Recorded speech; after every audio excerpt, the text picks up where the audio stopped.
Posting on the corner with yours truly, Incognito. Hey, guess it's DJ Misses. DJ Misses. What's up? Trapping ain't dead, these folks just scared. Hello. American Gangster Trap Queens edition. It's out right now, and we got two of the coldest. The coldest. What you say, twin? Real hustlers. Uh-huh. But they chilling right now. Stupid shit. What's up, y'all? I'm posted on the corner. I'm posted on the corner.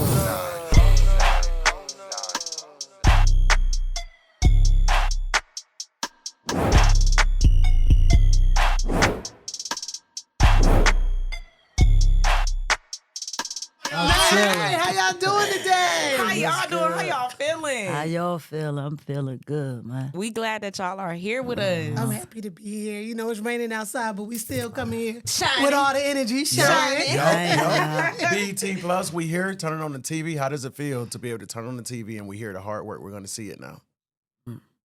Gopher. For me, it's just, it's really like a full circle moment because just 4 years ago, I was sitting in prison and wasn't supposed to get out to 2033. So to be here in this moment and to see it really happen is just another, it just lets me know it's another reminder that Jesus is real. Period. All the time. Yeah. Me, I'm kind of used to it, but just to let people know my story, the kids and the youth that didn't grow up on the wire. You know what I mean? The kids that didn't pick up my book, Grace After Midnight, Barnes and Nobles, Amazon.com. Okay. Shameless plug. Just to let them know that I came from what y'all dealing with right now, but you don't have to take my path, so that's why I did Trap Queens. Just to get it out there, man. Baltimore hard, man. Pause. So this show, it focuses on powerful stories and second chances. So what does redemption look like to you two? To me, redemption is me.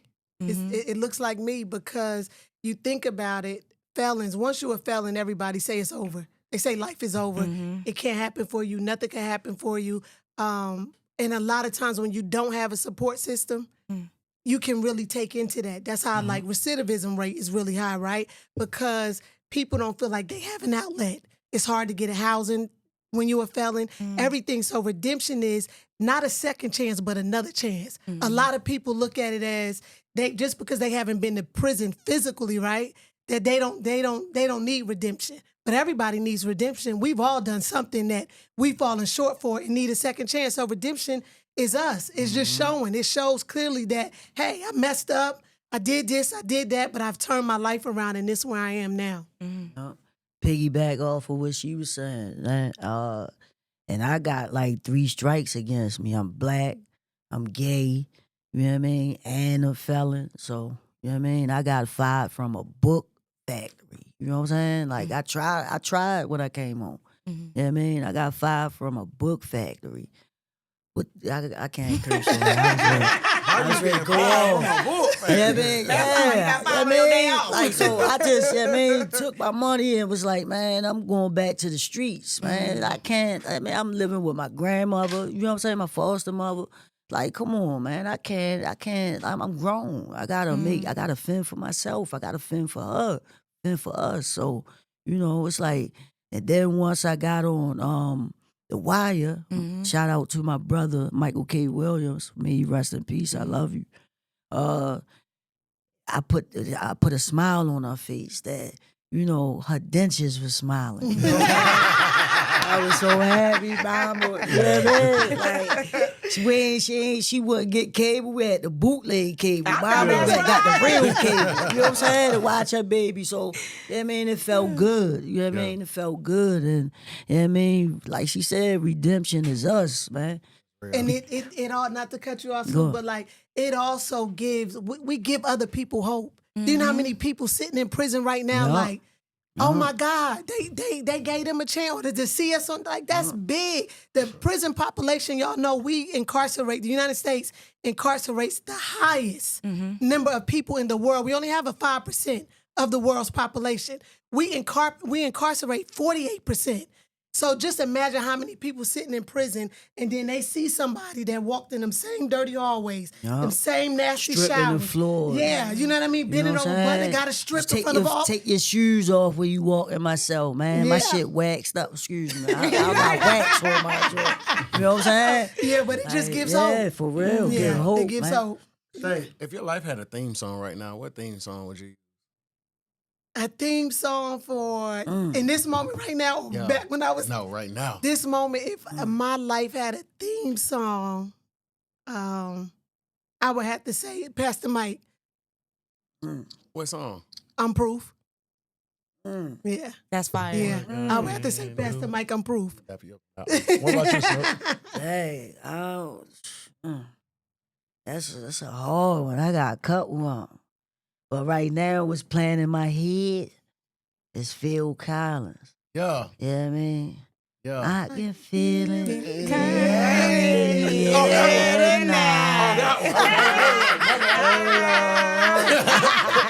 Bring it home.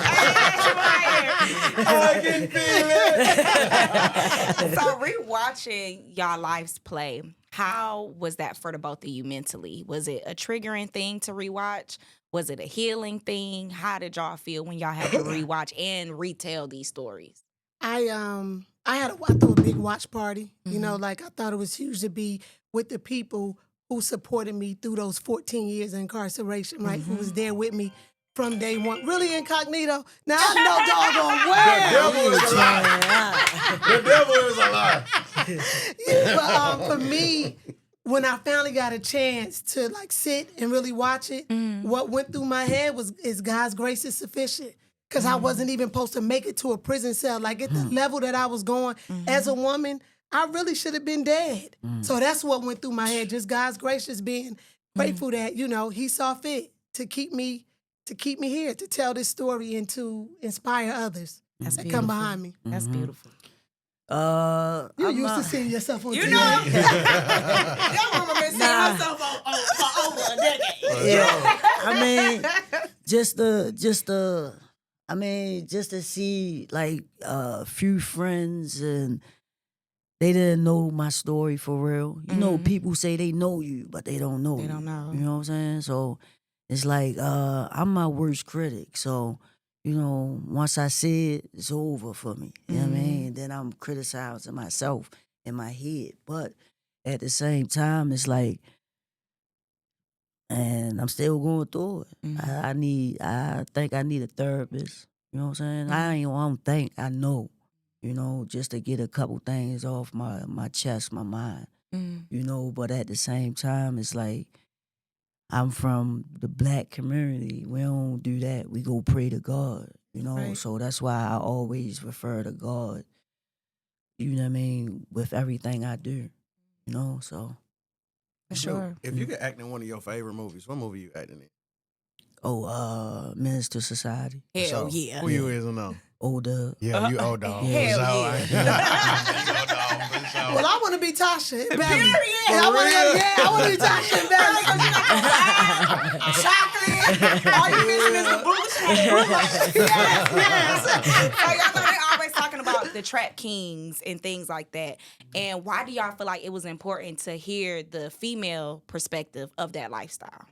I feel like it's important because a lot of times most people think that like the girls, women, that we either like mules or we just doing something for a boyfriend. No, even though it was wrong, you know, and what we were doing, it's important because it shows like, hey, get money like a nigga too. I boss up like one too. I'm, you know, so I think it's important. And then it's also very important on the other side is to showcase that women really are going to prison at a higher rate than men now. Before it used to be men, but now the prison system is filled with women and we actually being incarcerated at a higher level. So that's why I feel like it was really important to show. I think it was important to show, not my story, but like your story, you know what I mean? Because I'm like a different type of female. But I'm still a female, but oh man. We picking up what you put down. But really, women is the you know what I mean? They rule the world, and especially men. You know what I'm saying? Like, real talk. I know the gangsters, people, guys that are bowed down to a woman. And it ain't on no little, you know what I mean? Like, trying to overpower them or nothing like that. It's like that box. You see, I was trying to say something deep, no, did it? For real, though. You know what I mean? Like, and some of them, like, they go to women for their advice. You know what I mean? Like, and they be the ones. They just, the men just put it in motion. You know, it's cold as shit in here. It usually be hot. cold. It usually be hot in here. But Snoop, I want to ask you for especially the young queer women that want to break into acting but are into a lifestyle. What advice do you have for them to move forward with that career? Just to stay focused. Don't pay nobody no mind. Go on your own pace. I don't care if Jane over here got it popping. Don't force yourself, because everything ain't good. All money ain't good money. So, you know, just man, it's hard out here, man. For sure. It's hard. I ain't gonna lie. It's hard out here. And then the industry, we just took a hit, you know, with the pandemic, and then the strike after the pandemic. Like, come on.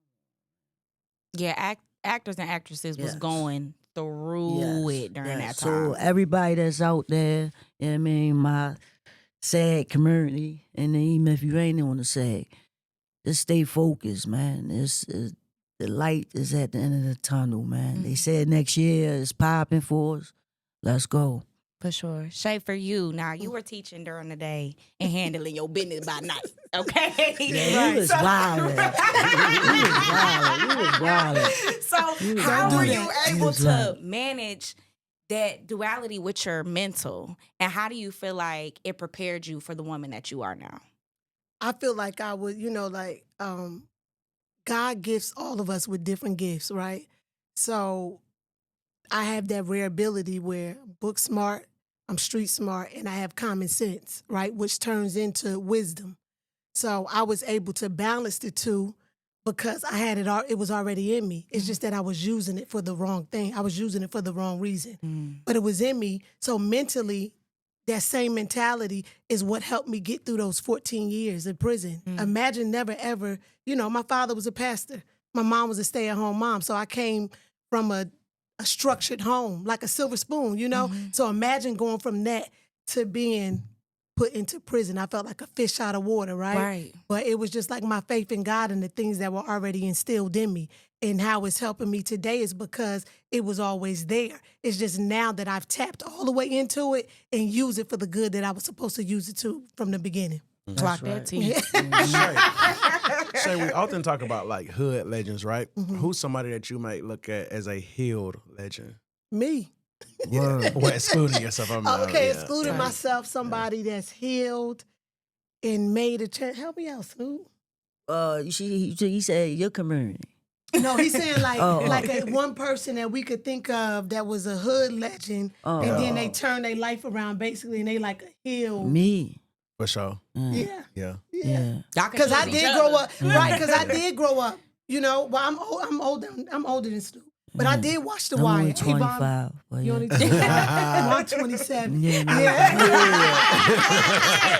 So, that is true. But and I think it's just so important for people to see that just I'm because trying to think. you went through something, you know what I mean? Like your mistakes do not cancel your purpose. It doesn't define you. Yeah, No, at yeah. all. Your destiny is your destiny. It's just about restrapping, putting your boots back Yup. on and getting it. Now, she said, stay focused because the distractions are always there. Don't think that it's not there for me. Word. Because I came home and I still love the Lord. The distractions are still there. Yeah. When the bills come and like, I could be doing this, but you working a 9 to 5 and I'm taking orders from somebody else when like, man, are you crazy? Do you? So You like got treated then, twin. You had a moment. How have you guys, what is the biggest lesson that you feel like you guys learned lately in recent time? patience. Good one. I would say that I learned that you can be so loyal to people that it makes you unloyal to yourself. I ain't lying. I go with that too. No doubt. Yeah. That was like for that's sure. like the biggest lesson. And another lesson that I'll say is that you have to be okay with saying no. Don't just know. You have to be okay with it, whether it's mommy, daddy, sister, brother, cousin, you got to be okay with saying no, because if you don't, And be okay with saying no without having to explain why I'm not saying explaining. no. I'm not explaining. Yeah, and now it's so bad that I be like, you know what? Was you on that visiting list? Did I ever see you go get my son while I was gone? Come on. And I used to explain, you know what I mean? I thought I used to have to, you know what I mean? And I said, man, listen, I give you one time, I explain myself, and it's over with. You understand what I'm saying? Like, yeah, man. For sure. I ain't lying. For sure. Shay, so with you also being a teacher, you were shaping young minds as well. So what advice do you have for some students and some teachers that, you know, that's a difficult job and it's still a difficult job. Well, what's some advice that you have for them to push through that difficulty and that pain of having to just deal with people and children every day? I have a mentorship program that I run. I have a nonprofit, Chance to Change, and we run a summer program. And our kids come.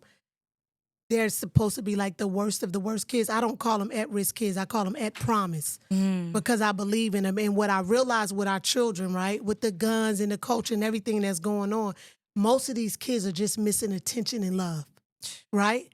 Our generation dropped the ball because we were the generation that, oh, grandma, mommy will watch them. We go out and we felt like long as we buy them and we give them, that it's okay. So now we're dealing with the fruits of what we did. So I tell them always, I put myself in their situation because you can't let kids think that you're better than them. We can't do that just because I'm the mother. What I say, what I go, no, listen to them.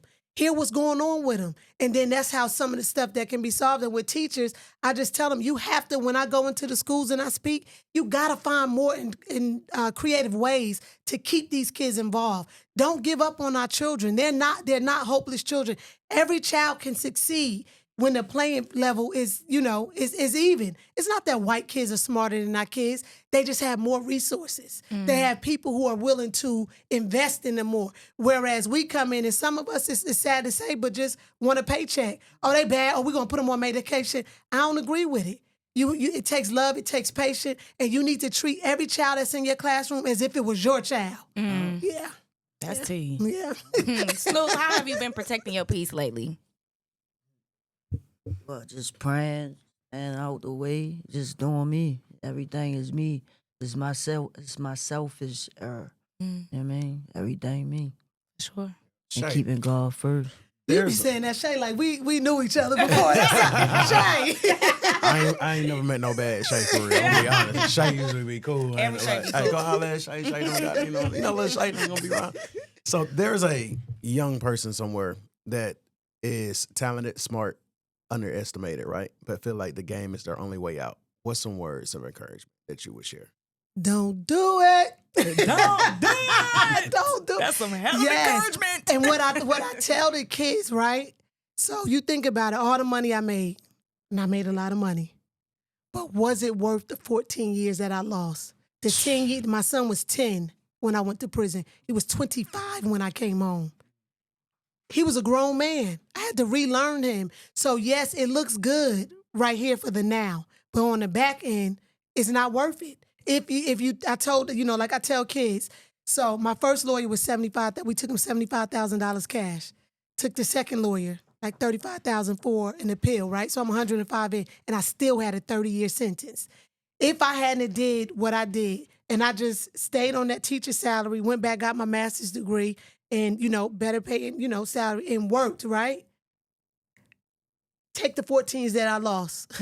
Add that salary up for 14 years. If I had just stayed over here, it still would have panned out. It's not worth it. It looks good. It's glamorized on the front end. But on the back end, you can't stand them losses. You cannot stand them losses. In prison, man, prison is one step from death. I don't care what no one says. You can't, it's not worth it. It's not worth it. Can y'all tell the people what can they expect when they tap in to Trap Queens on BET Plus? Tell them what to expect. Just expect my life story, my trials and tribulations, and things that I've been through, man. And everything ain't glitz and glamour. So, you don't have to go through what I've been through. So, got my book, Grace After Midnight. Thank you. Barnes and Nobles, Amazon.com, everywhere, man. And, life story coming soon. What's the name of that book again? Grace After Midnight. Oh, okay. Yes. Because it is a lot with the title. You know what I mean? Yeah, that's a beautiful title. Yeah, so, you'll get it really, really. That's what's So you can expect to see your favorite trapper. Yeah. Right? Tight. Yeah, but I just did. She didn't change her life around. Now I'm trapping for Jesus. I know Still that's right. trapping, but it just has changed. And I have the podcast, Break Free, and I have to tell y'all a really quick story. So people call me Free, right? Because when I was in prison, I woke up and told them, like, don't call me Angela no more. Don't call me Angie no more. I wanted everybody to start calling me Free. And people thought I was crazy, but I knew, no, I'm not going to be here to 2033. I'm gonna be free. So every time you said, hey, Free, how you doing? You were in pouring into with me, right? We was in agreement, putting it in the atmosphere. So everything I do now is just free. My podcast is called Break Free. It's on Amazon, YouTube, coming on Tubi. And it's just about breaking free from the mindsets and not just about being in prison, but it's like where faith meets freedom. And we all need faith and we need freedom. Also, my book, Pit to Palace Mentality, right? 10 Key Principles to See Your Way Through Your Worst Situation. And it's available on Amazon as well. So, yeah. Look at y'all. I can dig that. Man, that's amazing. Yeah. Just to see y'all stories pan out, read up on what y'all have, watching you on TV growing up, and not really knowing that that's the lifestyle that you had. When you see somebody on primetime TV like that, you think, oh, she done went to acting school. She done been whole time. This life. Yeah. That's a blessing that y'all are able to sit in front of us today. It's a blessing that y'all were able to sit with BET and tell y'all stories. Y'all I are wasn't gonna do it changing at people's first. life. Y'all changed somebody's life. Yeah, I'm happy I did it. I wasn't Snoop, gonna do it you've at first. changed Yeah. somebody's life. I feel like you kicked the door down for queer women to come in swinging, especially in the acting game. For sure, you was the first we seen, and you did your big one. Thank you. So it's a blessing that y'all are able to sit here with us today because y'all don't look like anything y'all been through. Yeah. Don't make me cut a step in here. BET Plus, American Gangster Trap Queens, Incognito. DJ Misses. Streaming. Hey, we got Snoop and Free. Posted on the Period. counter. Post it on the counter. Posted on the corner.